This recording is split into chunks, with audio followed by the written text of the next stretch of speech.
हम लोग एग्जैक्टली देख क्या रहे हैं, इरिवर्सिबल सेल इंजरी देख रहे हैं। Pathogenesis of irreversible cell injury due to hypoxia. Hypoxia के कारण इरिवर्सिबल सेल इंजरी जो हो रही है उसमें हमें कौन कौन से चेंजेस मिलते हैं। पहला चेंज हमने देखा था माइटोकॉन्ड्रियल डैमेज। सेकेंड हमने क्या देखा था, लाइसोसोम रप्चर देखा था, ठीक है ना, जिससे हाइड्रोलाइज एंजाइम रिलीज होते हैं, ठीक है ना। अब आगे हम देखते हैं membrane damage, cell membrane damage. Exactly क्या है हम देख रहे हैं यहाँ पर, सेल मेम्ब्रेन का डैमेज। ये सेल मेम्ब्रेन है, ये सेल दिख रही है आपको, ठीक है ना। इरिवर्सिबल सेल इंजरी का बेसिक कॉज क्या है, परसिस्ट करता है क्या, हाइपॉक्सिया। हाइपॉक्सिया जो है लंबे समय तक बना होता है, ठीक है ना। हाइपॉक्सिया जब लंबे समय तक बना होता है तो हमने देखा था ऑटोमेटिकली क्या होता है, इन्फ्लक्स ऑफ कैल्शियम। तो ऑटोमेटिकली क्या होता है, सेल के साइटोप्लाज्म में कैल्शियम के जो नंबर हैं वो बढ़ने लगते हैं, ठीक है ना। तो जो कैल्शियम है वो एक्स्ट्रा सेलुलर फ्लूइड से कहाँ चले जाता है, इंट्रासेलुलर फ्लूइड में चले जाता है। मीन्स कहाँ चले जाता है, साइटोप्लाज्म में चले जाता है, ठीक है ना। तो जैसे ही लगातार हाइपॉक्सिया बना रहता है, परसिस्ट करता है, ड्यू टू दिस रीज़न क्या होगा, जो एक्स्ट्रा सेलुलर फ्लूइड से कैल्शियम क्या होगा, इंटरसेलुलर फ्लूइड में जाने लगेगा, मीन्स साइटोप्लाज्म में जाने लगेगा। एंड एक कंडीशन आएगी कि एक्यूमुलेशन ऑफ कैल्शियम कैसा हो जाएगा, यहाँ पर बढ़ जाएगा। एक्सेसिव एक्यूमुलेशन ऑफ कैल्शियम कैसा हो जाएगा, बढ़ जाएगा। और जितने भी ऑर्गेनल्स हैं, ये माइटोकॉन्ड्रिया है, गोल्जी एपेटस मान लेते हैं, ये क्या है आपका रफ एंडोप्लाज्मिक रेटिकुलम है। तो इनके बीच में जो साइटोसोल होता है, आपको बताया था मैंने, साइटोसोल दो ऑर्गेनल्स के बीच का साइटोप्लाज्म, उसे क्या बोलेंगे, साइटोसोल। तो जैसे जैसे हाइपॉक्सिया होता है, इंक्रीज इन्फ्लक्स ऑफ क्या होगा, कैल्शियम, ठीक है ना। मतलब सेल के अंदर क्या होगा, कैल्शियम का एक्यूमुलेशन बढ़ जाएगा। जैसे ही सेल के अंदर कैल्शियम का लेवल बढ़ेगा तो साइटोप्लाज्म में कैल्शियम का लेवल बढ़ेगा। और फिर फाइनली क्या होगा, साइटोप्लाज्म के साथ साथ फिर क्या होगा, साइटोसोल मीन्स दो ऑर्गेनल्स के बीच में भी क्या होगा, कैल्शियम का लेवल बढ़ने लगेगा। क्योंकि जब यहाँ का कंसंट्रेशन बढ़ेगा तो ऑटोमेटिकली साइटोप्लाज्म के एवरी एरिया में, हर पार्ट में क्या होगा, उनका कंसंट्रेशन बढ़ जाएगा।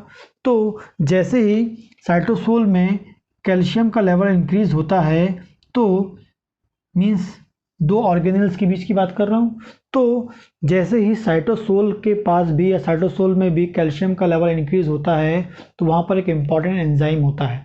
साइटोसोल में कुछ इम्पॉर्टेंट एंजाइम्स होते हैं जिनका नाम होता है एंडोजिनस। इसका नाम क्या होता है, एंडोजिनस फॉस्फोलाइपेज। क्या नाम होता है इसका, एंडोजिनस फॉस्फोलाइपेज।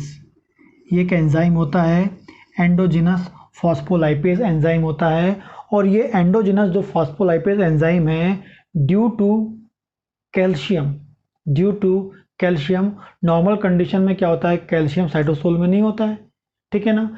लेकिन ड्यू टू हाइपॉक्सिया, ठीक है ना, increase accumulation of calcium in cytoplasm में कैल्शियम का लेवल बढ़ेगा, साइटोसोल में बढ़ेगा। Due to increase level of calcium in cytosol क्या होगा, वहाँ पर प्रेजेंट कौन सा एंजाइम, एंडोजिनस फॉस्फोलाइपेज एंजाइम, ये क्या हो जाएगा, एक्टिवेट हो जाएगा, ठीक है ना। ये क्या हो जाएगा, एक्टिवेट हो जाएगा। और जैसे ही एक्टिवेट होता है, ये रिस्पॉन्सिबल होता है किसके लिए, digestion of phospholipid, digestion of phospholipid of cell membrane. सभी को पता है कि सेल की जो मेम्ब्रेन इकाई की बनी होती है फॉस्फोलिपिड्स की बनी होती है। तो जैसे ही एंजाइम एक्टिवेट होता है which is responsible for digestion of phospholipid, जो फॉस्फोलिपिड सेल मेम्ब्रेन में है वो कैसा हो जाएगा, डाइजेस्ट हो जाएगा। वो कैसा हो जाएगा, डाइजेस्ट हो जाएगा। जैसे ही डाइजेस्ट होगा तो ये रिस्पॉन्सिबल किसके लिए होगा, रप्चर ऑफ सेल मेम्ब्रेन या डैमेज ऑफ सेल मेम्ब्रेन। किसके लिए रिस्पॉन्सिबल होगा, डैमेज ऑफ सेल मेम्ब्रेन। और सेल मेम्ब्रेन कैसी हो जाएगी, वहाँ पर डैमेज हो जाएगी। तो सेल मेम्ब्रेन को डैमेज करने के लिए पहले फर्स्ट क्या हो रहा है, एंडोजेनस फॉस्फोलाइपेज एंजाइम जो है, एंडोजेनस फॉस्फोलाइपेज एंजाइम है, ये कैसा हो गया है, एक्टिवेट हो जाता है और ये रिस्पॉन्सिबल होता है डाइजेशन ऑफ, किसके लिए, डाइजेशन ऑफ फॉस्फोलिपिड्स के लिए। और ये फॉस्फोलिपिड्स कहाँ होते हैं, सेल मेम्ब्रेन में होते हैं, और सेल मेम्ब्रेन काहे की बनी होती है, फॉस्फोलिपिड्स की बनी होती है। जब ये डाइजेस्ट हो जाएगी तो ऑटोमेटिकली मेम्ब्रेन कैसे हो जाएगी, डैमेज हो जाएगी, ठीक है ना। तो ये सेल मेम्ब्रेन को डैमेज करने का पहला स्टेप है ड्यू टू कैल्शियम। कैल्शियम क्यों आया, क्योंकि परसिस्टेंट हमें क्या मिल रहा है, हाइपॉक्सिया। इसके अलावा क्या होता है, ये कॉन्सेप्ट हो गया।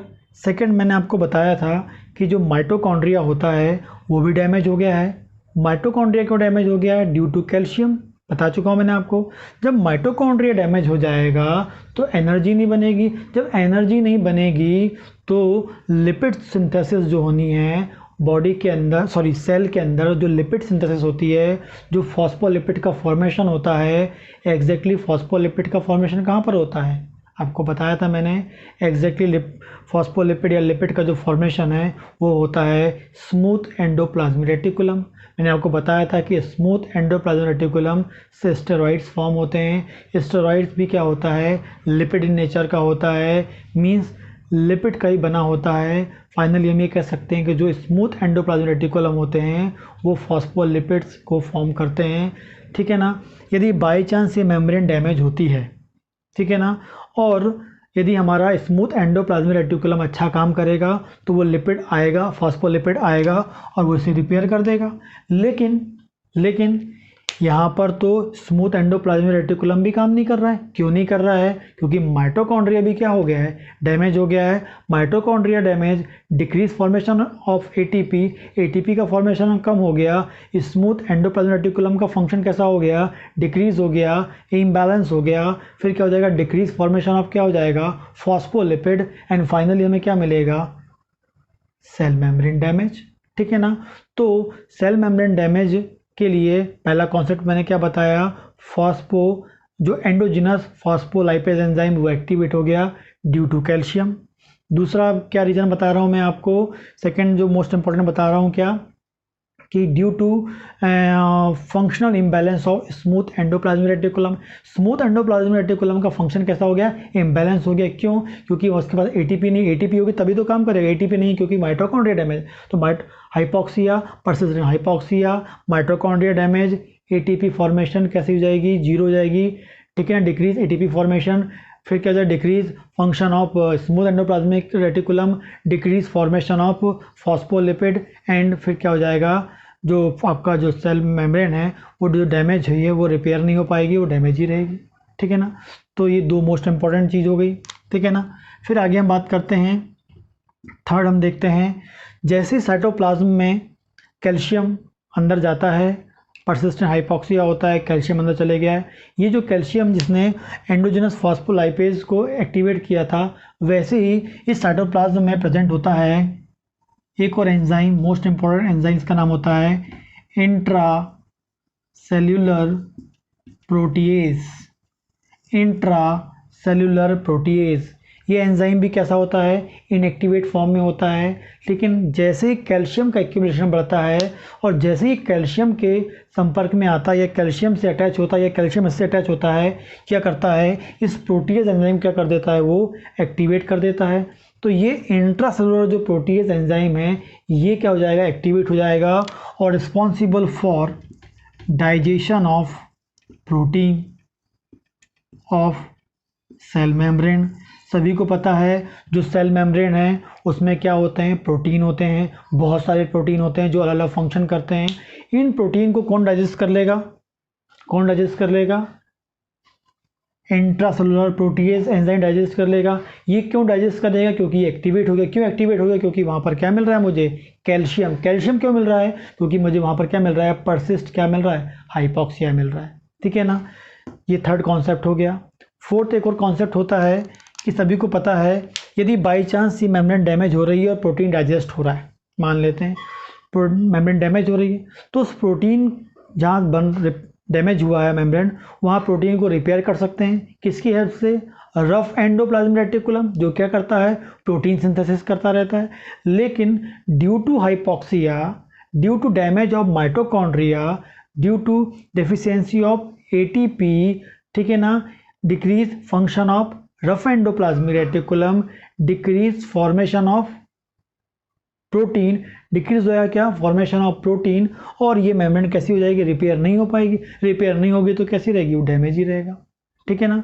तो तीसरा फोर्थ नंबर का जो कॉन्सेप्ट है वो क्या है, मतलब जो फंक्शन किसका बिगड़ गया है आपके रफ एंडोप्लाज्मिक रेटिकुलम का। रफ एंडोप्लाज्मिक रेटिकुलम क्या करता है, प्रोटीन फॉर्म करता है, ठीक है ना। तो 4 कॉन्सेप्ट हो गए, फिर से एक बार रिवाइज करते हैं। फर्स्ट कॉन्सेप्ट क्या है आपका, एंडोजिनस फॉस्फोलाइपेज एक्टिवेट होना ड्यू टू कैल्शियम, ठीक है ना। Second, due to damage of mitochondria क्या मिलेगा, decrease ATP, decrease function of smooth endoplasmic reticulum, decrease formation of phospholipid, and repair नहीं हो पाएगी मेम्ब्रेन। अगली बात करेंगे इन activation of intracellular protease, due to activation of intracellular protease क्या होगा, डाइजेशन ऑफ प्रोटीन होगा ऑफ सेल मेम्ब्रेन, ठीक है ना, जिस कारण से क्या होगा, मेम्ब्रेन डैमेज हो जाएगी, ठीक है ना।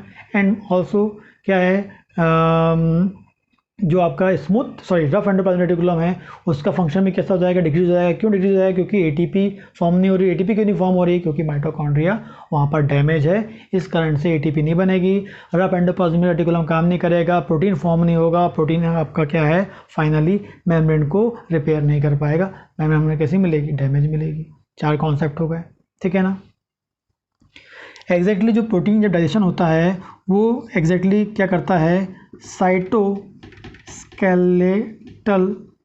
डैमेज करता है, ठीक है ना, क्योंकि और प्लस क्या है, साइटोस्केलेटल डैमेज भी करता है। मैंने आपको बताया था साइटोस्केलेटन सेल का शेप, जो स्ट्रक्चर है, शेप है, उसे मेंटेन करने के लिए कौन रिस्पॉन्सिबल होते हैं, साइटोस्केलेटन रिस्पॉन्सिबल होते हैं। और जो साइटोस्केलेटन होता है उस स्ट्रक्चर को बनाने वाले कौन से प्रोटीन होते हैं, कौन होते हैं, प्रोटीन्स होते हैं। और जो प्रोटीन होते हैं वही क्या करते हैं, जो सेल है उसके शेप को, साइज़ को मैनेज करते हैं। और सेल के शेप और साइज़ को मैनेज करने वाला कौन है, साइटोस्केलेटन है। साइटोस्केलेटन का बना है, प्रोटीन का बना है। लेकिन कौन सा एंजाइम एक्टिवेट हो गया है, प्रोटीएज एंजाइम एक्टिवेट हो गया है ड्यू टू कैल्शियम। तो ये जो साइटोस्केलेटन है ये भी हमें डैमेज मिलेगा। एंड फाइनली जो सेल का स्ट्रक्चर है, शेप है, वो भी कैसा हो जाएगा, डिस्टर्ब हो जाएगा। तो हमने 5 कॉन्सेप्ट देख लिए, ठीक है ना। अगला हम देखते हैं, नेक्स्ट हम देखेंगे, नेक्स्ट कॉन्सेप्ट ये है कि due to hypoxia, persistent hypoxia, ठीक है ना, due to persistent hypoxia cell damage के लिए हम जो नेक्स्ट कॉन्सेप्ट देख रहे हैं वो कैसा होता है। पहला हमने देखा कौन सा, एंडोजिनस फॉस्फोलाइपेज। दूसरा हमने क्या देखा, स्मूथ एंडोप्लाज्मिक रेटिकुलम का फंक्शन डिक्रीज हो गया है। तीसरा हमने क्या देखा, इंट्रासेलुलर प्रोटीएज एक्टिवेट हो गया है, ठीक है ना, मतलब प्रोटीन डाइजेशन हो गया आपका। फिर क्या हो गया, रफ एंडोप्लाज्मिक रेटिकुलम का फंक्शन डिक्रीज हो गया। फिर मैंने क्या बोला, साइटोस्केलेटन डैमेज मिला क्योंकि digestion of cytoskeletal protein due to activation of intracellular protease. 5 हो गए। नेक्स्ट हम देखते हैं ड्यूरिंग हाइपॉक्सिया या due to persistent hypoxia cell के अंदर क्या होगा, इस सेल के अंदर क्या होगा, इंक्रीज हो जाएगा किसका level, oxygen free radicals. Oxygen free radicals ये क्या होते हैं, आपको बताया था मैंने, फिर एक बार समझ लें। लगातार हम बॉडी में क्या ले रहे हैं, ऑक्सीजन ले रहे हैं। हमारी बॉडी की एवरी सेल क्या कर रही है, ऑक्सीजन को कैच कर रही है। तो लगातार हमारी बॉडी में हर सेल के पास क्या जाएगा, ऑक्सीजन जाएगा। जब ये ऑक्सीजन सेल के पास जाएगा, जब ये ऑक्सीजन सेल के पास जाएगा, ये सेल क्या करेगा, उस ऑक्सीजन का यूज़ करेगा। जैसे ही वो सेल ऑक्सीजन का यूज़ करता है, उसके बदले में यूज़ करने के बाद कुछ एंड प्रोडक्ट फॉर्म करता है, जिसे हम क्या बोलते हैं, ऑक्सीजन फ्री रेडिकल्स बोलते हैं। जिसे हम क्या बोलते हैं, ऑक्सीजन फ्री रेडिकल्स बोलते हैं। और ये ऑक्सीजन जो फ्री रेडिकल्स होते हैं ये 3 टाइप के होते हैं। एक मैंने बताया था आपको, सुपर ऑक्साइड, एक होता है H2O2, और एक होता है OH माइनस।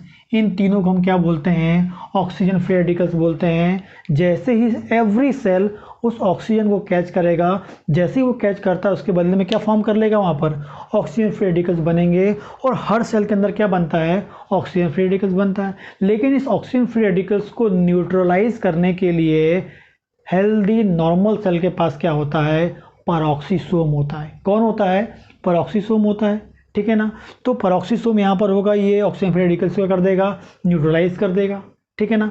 क्योंकि जो ऑक्सीजन फ्री रेडिकल्स होते हैं ये हमारी बॉडी के लिए इंजूरियस होते हैं, हमारी बॉडी के लिए टॉक्सिक होते हैं, हमारी सेल के लिए क्या होते हैं? टॉक्सिक होते हैं, इंजूरियस होते हैं, सेल को क्या कर सकते हैं? डिस्ट्रॉय कर सकते हैं।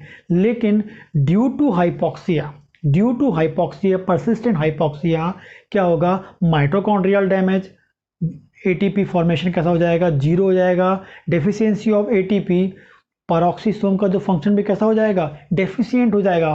पेरोक्सीसोम क्या होगा? यहाँ फंक्शन नहीं कर पाएगा, ठीक है ना। तो जो ऑक्सीजन फ्री रेडिकल्स यहाँ पर प्रेजेंट थे उन्हें कौन डाइजेस्ट करने वाले थे? कौन न्यूट्रलाइज करने वाला था? Oxygen free radicals. लेकिन जो ऑक्सीजन फ्री रेडिकल्स हैं इन्हें कौन डाइजेस्ट करने वाला था? पेरोक्सीसोम डाइजेस्ट करने वाला था या न्यूट्रलाइज करने वाला था। लेकिन due to deficiency of oxygen, due to deficiency of ATP क्या होगा? ये पेरोक्सीसोम क्या होगा? प्रॉपर फंक्शन नहीं कर पाएगा, मतलब उसका फंक्शन डेड हो जाएगा, फंक्शन नहीं कर पाएगा। तो जो वहाँ पर ऑक्सीजन फ्री रेडिकल्स हैं वो न्यूट्रलाइज नहीं हो पाएंगे, तो वो सेल के लिए क्या हो जाएंगे? टॉक्सिक हो जाएंगे। और वो सेल के लिए क्या हो जाएंगे? टॉक्सिक हो जाएंगे। और फाइनली वो क्या किस चीज़ के रिस्पॉन्सिबल होंगे? सेल इंजुरी के लिए, सेल डिस्ट्रक्शन के लिए रिस्पॉन्सिबल होंगे, ठीक है ना। एग्जैक्टली वो रिस्पॉन्सिबल होते हैं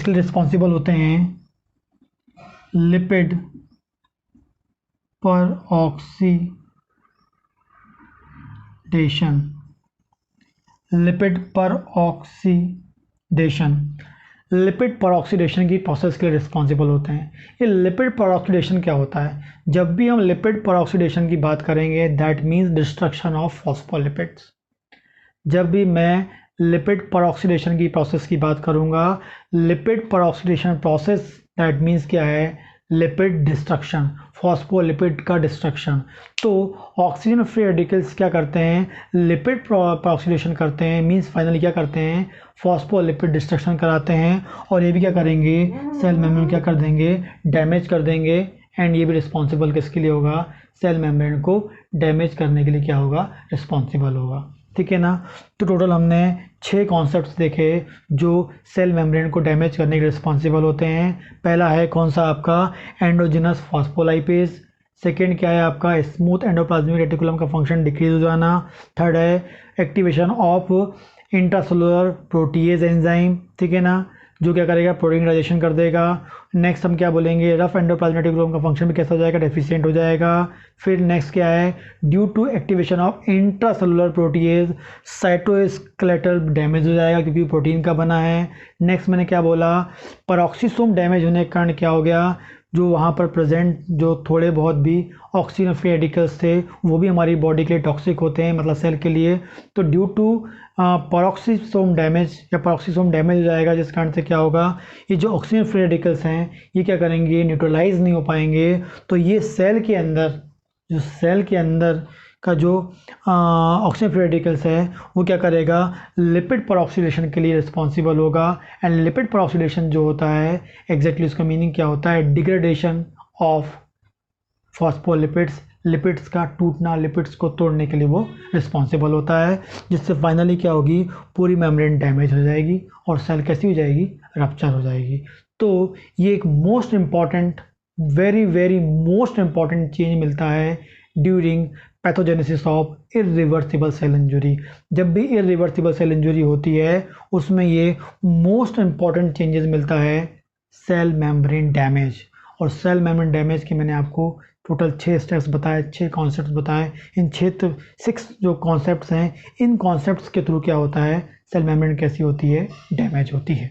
हम इसमें एक चीज़ मैं बताना चाहता हूँ आपको, रीपरफ्यूज़न एक वर्ड आया था, रीपरफ्यूज़न। जो रीपरफ्यूज़न है इसका मैंने एग्जैक्टली क्या बताया था मैंने आपको कि परसिस्टेंट क्या मिल रहा है मुझे? हाइपॉक्सिया मिल रहा है। हाइपॉक्सिया परसिस्ट किया, इस सेल में हाइपॉक्सिया परसिस्ट करता है और परसिस्ट करने के बाद मान लीजिए इसका माइटोकॉन्ड्रिया डैमेज हो गया, क्योंकि कैल्शियम अंदर आ गया, माइटोकॉन्ड्रिया डैमेज हो गया, और उसके बाद मान लीजिए यहाँ पर प्रॉपर ऑक्सीजन मिलने लगे इस सेल को, ठीक है ना। पहले क्या था, नॉर्मल सप्लाई थी, ठीक है ना। फिर क्या हो गया, हाइपॉक्सिया हो गया, परसिस्ट किया, इसके बाद क्या हो गया, सेल के अंदर का माइटोकॉन्ड्रिया डैमेज हो गया ड्यू टू कैल्शियम, और उसके बाद उस सेल में फिर से नॉर्मल ऑक्सीजन सप्लाई हो गई। तो डैमेज होने के बाद मतलब ऑक्सीजन सप्लाई पर जो हाइपॉक्सिया था उसके बाद फिर से ऑक्सीजन सप्लाई नॉर्मल हो जाना, इसे मैं क्या बोला था, रीपरफ्यूजन बोला था। तो रीपरफ्यूजन मतलब वहाँ प्रॉपर ऑक्सीजन जा रही है, लेकिन वो जो सेल है इस ऑक्सीजन का यूज़ नहीं कर पा रही है, इस ऑक्सीजन का यूज़ नहीं कर पा रही है। क्यों नहीं कर पा रही, क्योंकि उसका जो ऑक्सीजन को कैच करने वाला या ऑक्सीजन का यूज़ करने वाला जो मशीन था जिसका नाम माइटोकॉन्ड्रिया था, वो क्या हो गया, ऑलरेडी डैमेज हो चुका है। तो रीपरफ्यूजन होने के बाद भी ये जो सेल है, रीपरफ्यूजन होने के बाद भी इस सेल में मुझे क्या मिलेगा, सेल डैमेज मिलेगा। क्यों डैमेज मिलेगा, क्योंकि रीपरफ्यूजन होने के बाद जो ऑक्सीजन उसको सप्लाई हो रही है वो सेल के लिए यूजलेस होगी, क्योंकि वो सेल उस ऑक्सीजन का यूज़ नहीं कर पाई। क्यों नहीं कर पाएगी, क्योंकि उस सेल के पास ऑक्सीजन का यूज़ करने वाला माइटोकॉन्ड्रिया नहीं है, और माइटोकॉन्ड्रिया डैमेज होने के कारण क्या होगा, डैमेज होगा, जिस कारण से ऑक्सीजन यूज़ नहीं कर पाएगा और उसकी सेल मेम्ब्रेन कैसी हो जाएगी, और डैमेज या डैमेज होने की जो प्रोसेस है वो कंटिन्यू रहेगी।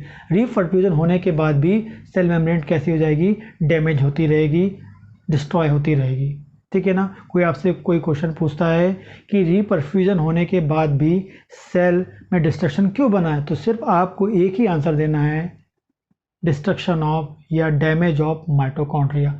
माइटोकॉन्ड्रियल डैमेज हो जाएगा और उसके बाद कितना भी रीपरफ्यूजन हो जाए सेल कभी रीजनरेट नहीं हो सकती।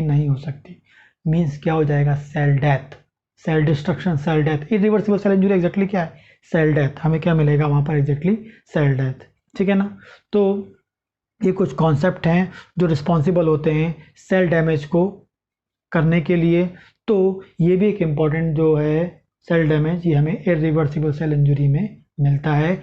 ये सेल डैमेज ही तो क्या है एग्जैक्टली, मेम्ब्रेन डैमेज जो होता है ये एग्जैक्टली क्या करता है, पूरी सेल को डिस्ट्रॉय कर देगा, सेल डैमेज हो जाएगी, सेल डेथ हमें मिल जाएगी एग्जैक्टली।